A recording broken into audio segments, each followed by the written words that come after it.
English ಗ್ರಾಮರ್ನಲ್ಲಿರುವಂತ parts of speech ಹೇಳ್ತಿದ್ವಿ. Parts of speech ಅಲ್ಲಿ ಮೊದಲನೇದಾಗಿ ಇಲ್ಲಿ ನೌನ್ ನೋಡಿದ್ವಿ. ನೆಕ್ಸ್ಟ್ ಎರಡನೇದಾಗಿ ಪ್ರನೌನ್ ನೋಡ್ತಾ ಇದ್ವಿ. ಪ್ರನೌನ್ ಅನ್ನ ಹಿಂದಿನ ತರಗತಿಯಲ್ಲಿ ಅದರಲ್ಲಿರುವಂತ 2 ವಿಧಗಳನ್ನು ಹೇಳಿದ್ದೆ. ಹಾಗಾಗಿ ಇವತ್ತ ಮೂರನೇದು ರಿಲೇಟಿವ್ ಪ್ರನೌನ್, ಸಂಬಂಧ ಸೂಚಕ ಸರ್ವನಾಮ. What it means, it is used to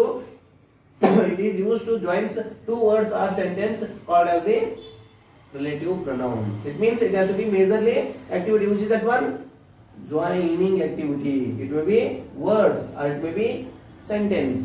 ಇಲ್ಲಿ 2 ವಾಕ್ಯ ಅಥವಾ 2 ಪದಗಳನ್ನ ಜೋಡಿಸುವ ಪ್ರಕ್ರಿಯೆಯನ್ನ ಮಾಡುವುದೇ ಯಾವುದೇ ಸಂಬಂಧ ಸೂಚಕ. ನೋಡ್ರಿ ಏನಾಗುತ್ತೆ, 2 ಶಬ್ದ ಅಥವಾ ವಾಕ್ಯಗಳನ್ನು ಸೇರಿಸಲು ಬಳಸುವ ಸರ್ವನಾಮ ಪದಗಳಿಗೆ ಸಂಬಂಧ ಸೂಚಕ ಸರ್ವನಾಮ ಎನ್ನುವರು.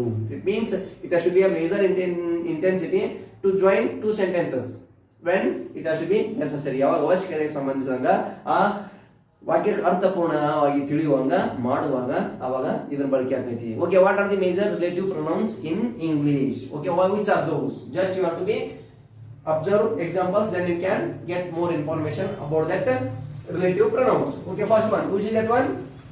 ಏನು ಮೊದಲು ಏನು ತಿಳ್ಕೊಂಡಿದ್ರೆ ಮೀನಿಂಗ್ ತಿಳ್ಕೊಂಡ್ರೆ ಏನಿಲ್ಲ, ಏನಾದ್ರಲ್ಲಿ 2 ವಾಕ್ಯ ಅಥವಾ 2 ಪದಗಳನ್ನ ಎಲ್ಲಿ ಜೋಡಿಸಲು ಸೇರಿಸಲು ಬಳಸುವಂತ ಪ್ರಮುಖ ಸರ್ವನಾಮಗಳು ಇವು ಅಂತ ಹೇಳಾಕತ್ತಾರೆ. That's why these are the major pronouns used to join 2 words or 2 sentences is called as the relative pronoun. First one, example ನೋಡ್ರಿ. I lost pen, it was given by Akash. Okay, what are the how many sentences are there? There are 2 sentences. I lost pen, it was given by Akash. Is it right or wrong? ಎರಡದವು. ಈ ಎರಡನ್ನ ತೆಗೆದು ಒಂದೇ ವಾಕ್ಯ ಮಾಡುವುದು. In which manner? And also it has to be a listener's orientation, listener's understanding manner. ಇಲ್ಲಿ ಕೇಳುವವರಿಗೂ ಕೂಡ correct ಅನ್ಸ್ಬೇಕು, ಅದು ಹೇಳುವುದು ಗ್ರಾಮೆಟಿಕಲಿ ಕೂಡ ಕರೆಕ್ಟ್ ಇರಬೇಕು. ಆ ರೀತಿಯಾಗಿ ಮಾಡುವುದು ಪ್ರಕ್ರಿಯೆ ಯಾವುದು? ನೋಡ್ರಿ ಹೇಳೋದ್ರಲ್ಲಿ I lost pen, it was given by Akash. Which was given by him? ಏನು ಲೇಟ್ ಅಂತ ಇದೆಯಲ್ಲ ಇಲ್ಲಿ ಅಂತ ತೆಗೆದು ಏನು ಬಳಕೆ ಮಾಡೋದು ಅದನ್ನೇ ಹೇಳಾಕತ್ತಿದೆ. ನೋಡ್ರಿ ಅದನ್ನ ಹೇಳಿನಿ ನೋಡ್ಲಿ. I lost pen which was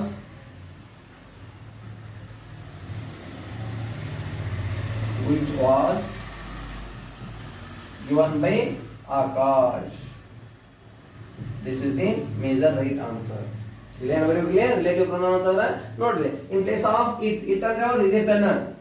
the whatever it ಏನೈತಲ್ಲ, ಇಟ್ ಅಂದ್ರೆ ಪೆನ್ ಅಂದಂಗ ಈ ಪೆನ್ ಅನ್ನಂಗ ಇಲ್ಲಿ ಏನ್ ಬಳಸಿರ್ಲಿ ವಿಚ್. ಅದಕ್ಕೆ ನೋಡ್ಕೊತೀನಿ, it was I lost pen, sorry I lost pen it was which was given by Akash. ನಾನು ಆಕಾಶ್ ಕೊಟ್ಟಂತ ಪೆನ್ನ ಕಳ್ಕೊಂಡಿದ್ದೇನೆ. ಆಕಾಶ್ ಕೊಟ್ಟಿದ್ದಂತ ಪೆನ್ ಇತ್ತಲ್ಲ ಅದನ್ನ ನಾ ಕಳ್ಕೊಂಡೆ ಅಂತ ಹೇಳಾಕತ್ತಾರೆ. ಇಲ್ಲಿ ಏನಾಗುತ್ತೆ, I lost pen it was given by Akash. ನಾನು ಪೆನ್ ಕಳ್ಕೊಂಡೆ, ಅದನ್ನ ಆಕಾಶ ಕೊಟ್ಟಿದ್ದನು ಅಂತ ಹೇಳಾಕತ್ತಾರೆ. ಈಗ ಏನಾಗುತ್ತೆ, ಆಕಾಶ ಕೊಟ್ಟಿದ್ದ ಪೆನ್ನನ್ನು ನಾನು ಕಳ್ಕೊಂಡೆ. ಯಾವ ಪೆನ್ ಆಕಾಶ ಕೊಟ್ಟಿದ್ದ ಅದನ್ನ ಕಳ್ಕೊಂಡೆ ಅಂತ ಹೇಳುವಾಗ ಕನ್ನಡ ಹೇಳ್ತಾರೆ. This is the authentic and this is the much more grammatically right manner. Next one, the old man died yesterday, he was sick.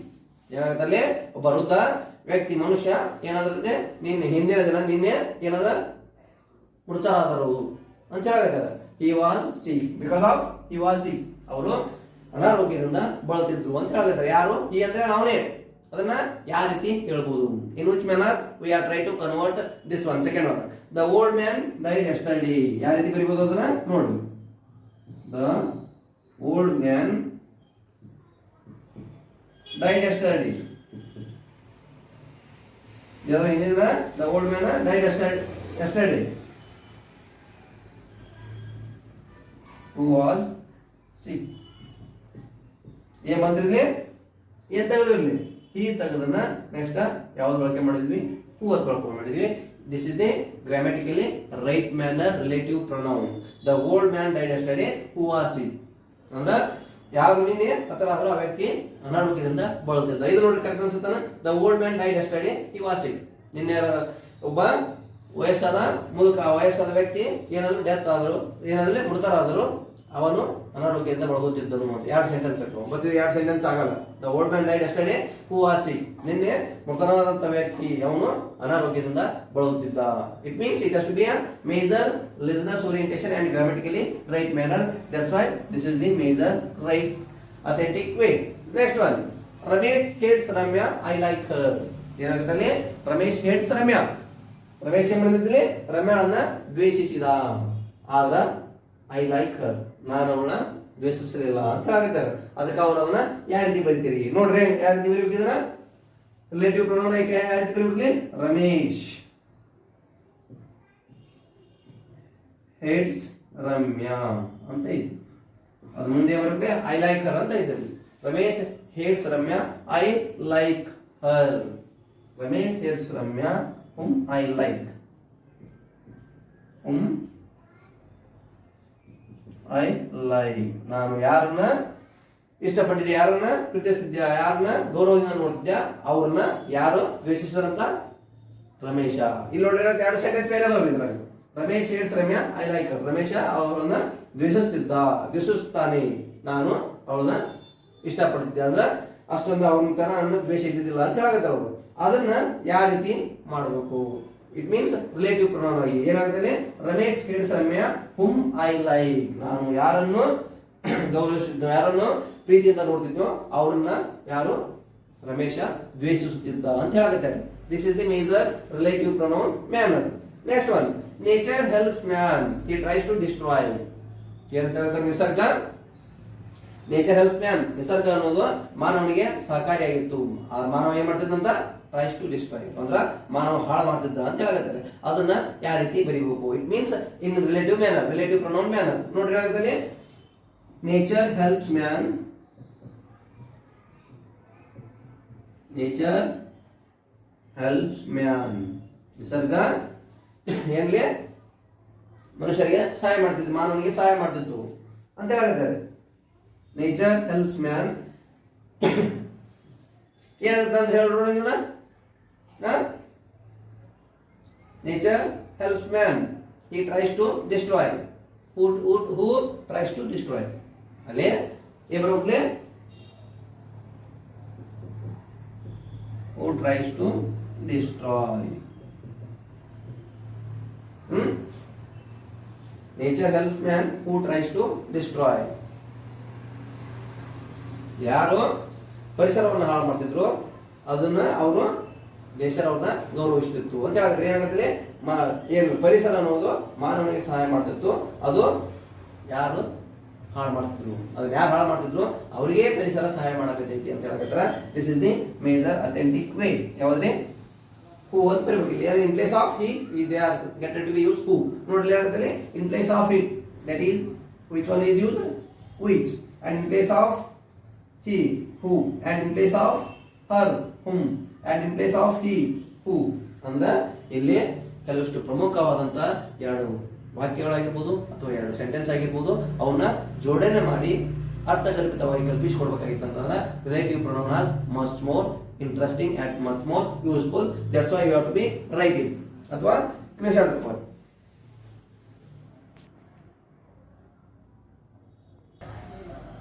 Okay, next one ಯಾವುದು ನೋಡೋದಿರಲಿ, indefinite pronoun. Okay, what it means indefinite pronoun? ಅನಿರ್ದಿಷ್ಟ ಸರ್ವನಾಮ ಪದಗಳು ಅಂತ ಹೇಳಾಕತ್ತಾರೆ. ಏನು ಅನಿರ್ದಿಷ್ಟ ಅಂತಂದ್ರೆ the pronouns which are used to be indicate or point out. ಏನಾಗ್ತಾರೆ, indefinite persons or it may be things. ನೋಡ್ರಿ ಏನಾಗುತ್ತೆ, ಫಸ್ಟ್ ಏನಿದೆ, the pronouns which are used to indicate or point out indefinite persons or things.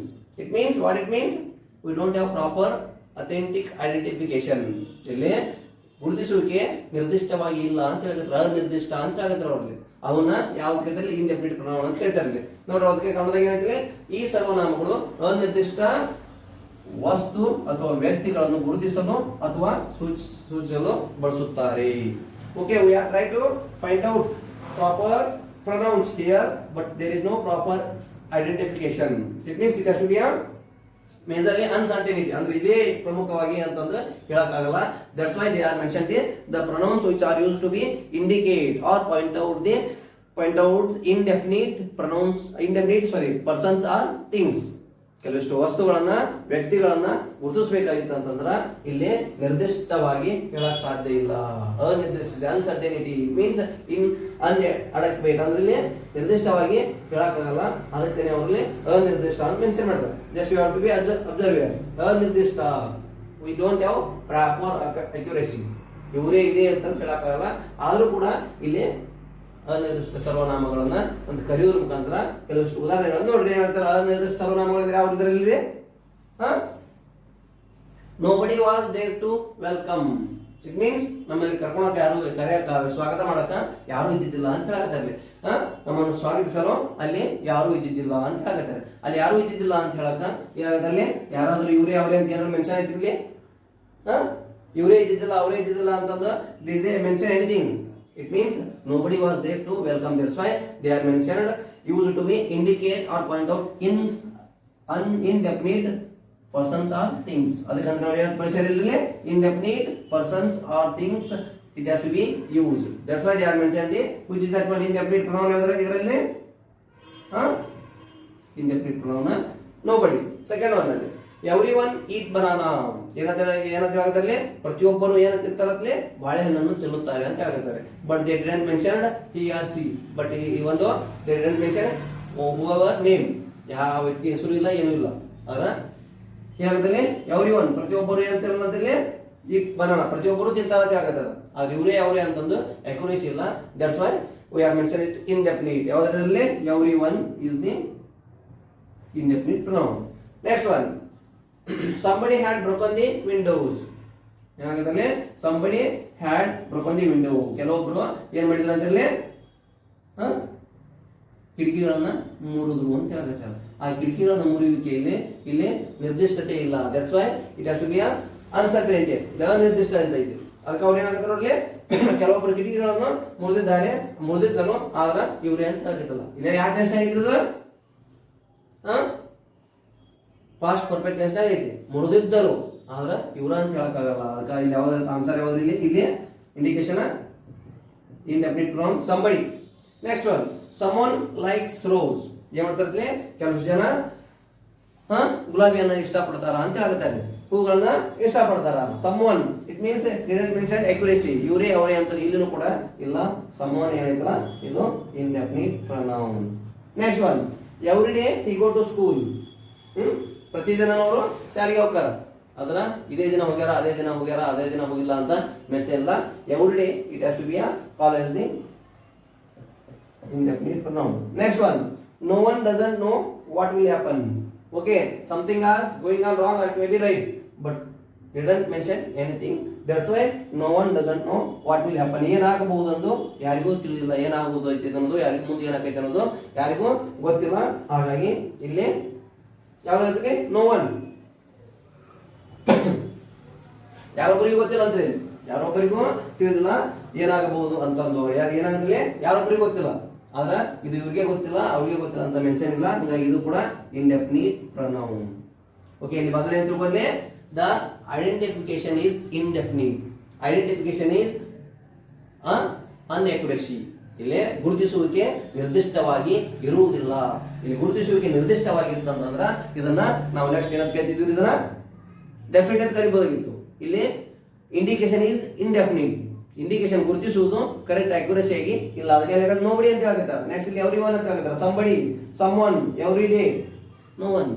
These are not uncertain words. That's why they are called as the indefinite pronouns. Indefinite persons or things we are get ready to use. ಎಲ್ಲಿ ಅನಿರ್ದಿಷ್ಟ ವ್ಯಕ್ತಿಗಳಾಗಿರ್ಬೋದು, ಅನಿರ್ದಿಷ್ಟ ವಸ್ತುಗಳನ್ನ ಗುರುತಿಸುವಾಗ ಈ ರೀತಿ ಬಳಕೆ ಮಾಡ್ತಾರ. ಇವನ್ನ photo ತಗೊಳ್ಳಿ ಅಥವಾ ಸ್ಕ್ರೀನ್ ಶಾಟ್ ತಗೊಳ್ಳಿ. ಕರೆಕ್ಟ್ ಆಗಿ ತಗೊಳ್ಳೋದು.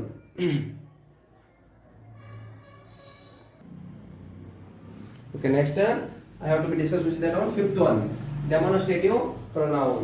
ಯಾವುದಲ್ಲಿ ಐದನೇದ್ದು ನೋಡೋಣ. ಅದು ಯಾವುದು? Demonstrative pronoun. Okay, what it means demonstrative pronoun? The pronouns which are used to point out an object or persons is called as the demonstrative pronouns. ಏನಂತಲ್ಲಿ we are get ready to be indicate few persons or few places, few persons or few any other objects. ಕೆಲವು ವಸ್ತುಗಳಾಗಿರ್ಬೋದು ಅಥವಾ ಕೆಲವು ವ್ಯಕ್ತಿಗಳನ್ನ ಗುರುತಿಸುವಾಗ ಬಳಸುವಂತಹ ಪ್ರಮುಖ ಸರ್ವನಾಮಗಳು ಇವು ಅಂತ ಹೇಳ್ತಾರೆ. ನೋಡಿ, ಏನಾಗುತ್ತೆ ಈ ರೀತಿಯ ಸರ್ವನಾಮಗಳನ್ನು ಸಂಬಂಧಿಸಿದ ಅಂದ್ರ the what ever information, what ever object orientation, ಸಂಬಂಧಿಸಿದ ವಸ್ತುಗಳನ್ನು ಅಥವಾ ವ್ಯಕ್ತಿಗಳನ್ನು ಗುರುತಿಸಲು ಬಳಸುತ್ತಾರೆ. ಈ ರೀತಿಯ ಸರ್ವನಾಮಗಳನ್ನು ಏನಂತ ಹೇಳ್ತಾರೆ? ಅದಕ್ಕೆ ಸಂಬಂಧಿಸಿದಂತಹ ವಸ್ತುಗಳಾಗಿರ್ಬೋದು ಅಥವಾ ವ್ಯಕ್ತಿಗಳಾಗಿರ್ಬೋದು ಅವ್ರನ್ನ ಗುರುತಿಸಬೇಕಾಗಿದೆ. That's why in that time they are mentioned this type of demonstrative pronouns. Okay, what are the major demonstrative pronouns? Just you have to be observe examples, then you have to be understood well manner. What are the major examples? First one, which is that one? These are wise students in college. Okay, these are ಇವರು ಈ ಶಾಲೆಯಲ್ಲಿ ಕೆಲವಷ್ಟು ಏನಂತ ಬುದ್ಧಿವಂತ ಜೀವಿಗಳ ವಿದ್ಯಾರ್ಥಿಗಳು, ಬುದ್ಧಿವಂತ ವಿದ್ಯಾರ್ಥಿಗಳು ಅಂತ ಹೇಳಕತ್ತಾರೆ. Okay, these are the major important wise students ಅಂದ್ರೆ ಇವರು ಏನಂತ ಹೇಳ್ತಾರೆ, ಬುದ್ಧಿವಂತರು, ಜಾಣ ವಿದ್ಯಾರ್ಥಿಗಳು ಅಂತ ಹೇಳಕತ್ತಾರೆ. ಇಲ್ಲಿ ಏನ್ ಬರ್ತಿದಾರ, this is called as the demonstrative pronoun. These ಅಂತ ಹೇಳಕತ್ತಲ್ಲ, ಇವರು ಅಂತ ಹೇಳಕತ್ತಾರೆ, ಇದರಲ್ಲಿ ನಿರ್ದಿಷ್ಟವಾಗಿ ಇವರೇ ಅವರೇ ಅಂತ ಹೇಳಕತ್ತಾರ ಇಲ್ಲ. ಹಾಗಾಗಿ these are the wise students in college, ಇವರು ಶಾಲೆಯಲ್ಲಿ ಬುದ್ಧಿವಂತ ವಿದ್ಯಾರ್ಥಿಗಳು, ಜಾಣ ವಿದ್ಯಾರ್ಥಿಗಳು ಅಂತ ಹೇಳಕತ್ತಾರೆ. Next one, this is a good book. Okay, which is that one? Did they mention any proper name? No. That's why what they are going to mention here only this is a good book. Just they are showing like that to you, then they are mention the word. Okay, this is a good book. But which one? Did they mention any proper name? Illa. ಹಾಗಾಗಿ ಇವನ್ನ demonstrative pronoun, this is a good book ಅಂತ ಹೇಳಾಗತ್ತೆ, ಇದು ಒಂದು ಒಳ್ಳೆಯ ಪುಸ್ತಕ ಅಂತ ಹೇಳಾಗತ್ತಾರೆ.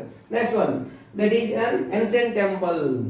It is not only today or day before yesterday, it has to be from ancient onwards. But even though they are mentioned name, no, ಇಲ್ಲಿ ಹೆಸರು ಬಳಸೋಣ, ಅದು ಪ್ರಾಚೀನ ಕಾಲದಲ್ಲಿರುವಂಥ ದೇವಾಲಯ ಅಂತ ಹೇಳಕತ್ತಾರೆ. ಈ ಪ್ರಾಚೀನ ಕಾಲದಲ್ಲಿದ್ದಾಗಲೂ ಕೂಡ ಅದನ್ನ ಜಸ್ಟ್ ತೋರಿಸಿ that is an ancient temple. This is the major, which is that one? That is the demonstrative pronoun. Next one, those are hockey players in India.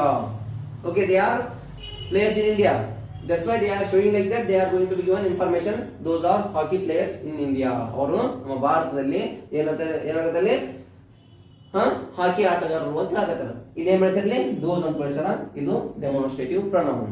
That's why first one only these, next one this, next one that, next one those, next one this. This is a gift given by students. Okay, which is that one gift? Even though they didn't mention proper gift, ಯಾವುದು ಅನ್ನೋದು ಹೇಳಿಲ್ಲ, ಆದ್ರೂ ಕೂಡ ಅವ್ರು ಏನು ಮಾಡಲಿ, this is a gift. ಇವು gift ಏನೈತಲ್ಲ, ಈ ಹುಡುಗರು ಏನೈತಲ್ಲ, ಇದನ್ನ ವಿದ್ಯಾರ್ಥಿಗಳು ನನಗೆ ಕೊಟ್ಟಿದ್ದರು ಅಂತ ಹೇಳಕತ್ತಾರ. ಅವರು ವಿದ್ಯಾರ್ಥಿಗಳು ನಾನು ಕೊಟ್ಟಿದ್ರು ಅಂತ ಹೇಳಕತ್ತಾರ. ಹಾಗಾಗಿ ದಿಸ್ ಅನ್ನೋದು ಡೆಮಾನ್ಸ್ಟ್ರೇಟಿವ್. ಇವೊಂದು it didn't indicate the proper object. ಈ ವಸ್ತುಗಳನ್ನ ಇದೆ ಅಂತ ಹೇಳಿಲ್ಲ, ಆದ್ರೂ ಕೂಡ ಇಲ್ಲಿ ಏನಾಗತ್ತಲ್ಲ, ಸುಮ್ ತೋರಿಸಾರ ಹೇಳಕತ್ತಾರ, ಅದ್ರ ಹೆಸರು ಮೆನ್ಷನ್ ಇಲ್ಲ. ಹಾಗಾಗಿ ಇದು demonstrative pronoun. Okay, these are the major information about the demonstrative pronouns.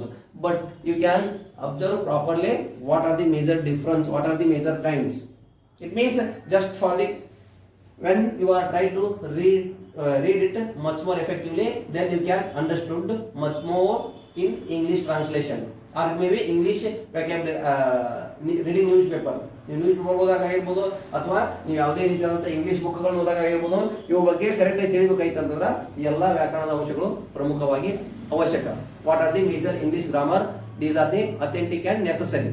When you understood well manner, then you can try to be understood easy and interesting way. That's why I have to be given one homework. You can try to do it. ನೀವು ಒಂದು ಬರಿತೀನಿ, ಒಂದು ಯಾವ್ದು ಅನ್ನೋದು ಅದು ಯಾವ್ದ್ರಲ್ಲಿ ಬರ್ತೈತಿ. It may be demonstrative, or it may be personal, or it may be interrogative, or it may be any other thing, any other else. ಅದು ಯಾವ್ದ್ರಲ್ಲಿ ಬರ್ತೈತಿ ಅನ್ನೋದನ್ನ ನೀವು ಬರೆದು ಕಮೆಂಟ್ ಹಾಕ್ರಿ, ಅದನ್ನ ಕರೆಕ್ಟ್ ಆಗಿ ಮಾಡಿ. ಅದಕ್ಕೆ ಅವ್ರು ನೋಡ ಏನ್ ಬರೀತೆ ತೆಗಿತ್ ನೋಡ್ರಿ, ಇನ್ನ ತಗೋರಿ ಯಾರು ತಗೋತಿ ಫೋಟೋ ಅಲ್ಲ. Otherwise you have to be taken it as a screenshot. Screenshot ತಗೋತೀರಾ, ಸ್ಕ್ರೀನ್ಶಾಟ್ ತಗೊಳ್ಳಿ. Take it fast.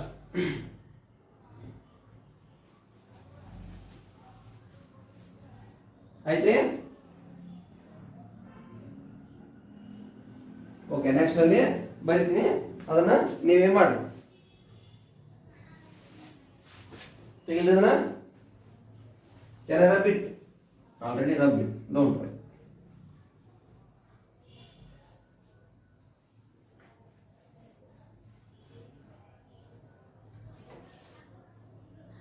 ಓಕೆ, ಒಂದು ಉದಾಹರಣೆ ನೋಡ್ತೀನಿ, ಅದನ್ನ ನೀವು ಕಮೆಂಟ್ ಹಾಕ್ರಿ. Okay, it has to be a pronoun. Okay, in which type of pronoun it has to be used here. ನೋಡ್ರಿ, ಅದರಲ್ಲಿ ಒಂದು ಎಕ್ಸಾಂಪಲ್.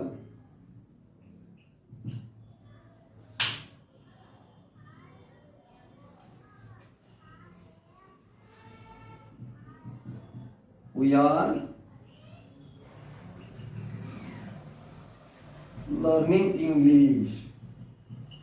ಯಾಕಂದ್ರೆ we are learning English. It is an international language.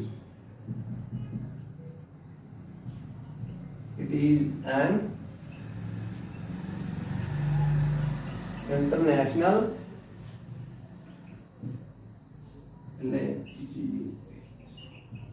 it is an international language. ನೋಡ್ಲಿ, we are learning English. ನಾವು English ಅನ್ನ ಕಲಿಯುತ್ತಿದ್ದೇವೆ. ಯಾಕ ಇದು ಅಂತಾರಾಷ್ಟ್ರೀಯ ಭಾಷೆ ಅಂತ ಹೇಳಕತ್ತಾರೆ. ಯಾವ್ದ್ರಿ? ಇಂಗ್ಲಿಷ್. ಇದು ಎದರಲ್ಲಿ ಬರ್ತೈತಿ? It comes under the demonstrative, or it may comes under the interrogative, or personal, or which is that one? Indefinite or definite, whatever it may be. Just you have to be commenting. ಇದನ್ನ ನೀವು ಮಾಡಿದ್ರೆ comment ಮಾಡೋದ್ರ ಮುಖಾಂತರ ನೀವು ಇದಕ್ಕೆ answer ಹಾಕ್ರಿ ಅಂತ ಕೇಳಬಹುದು. ಏನದ ಇದು ಯಾವ್ದು ಹೋಗ್ತೈತಿ? ವಿ ಆರ್ ಲರ್ನಿಂಗ್ ಇಂಗ್ಲಿಷ್ ಅಂತ ಐತಿ. It is on international language ಅಂತ ಐತಿ.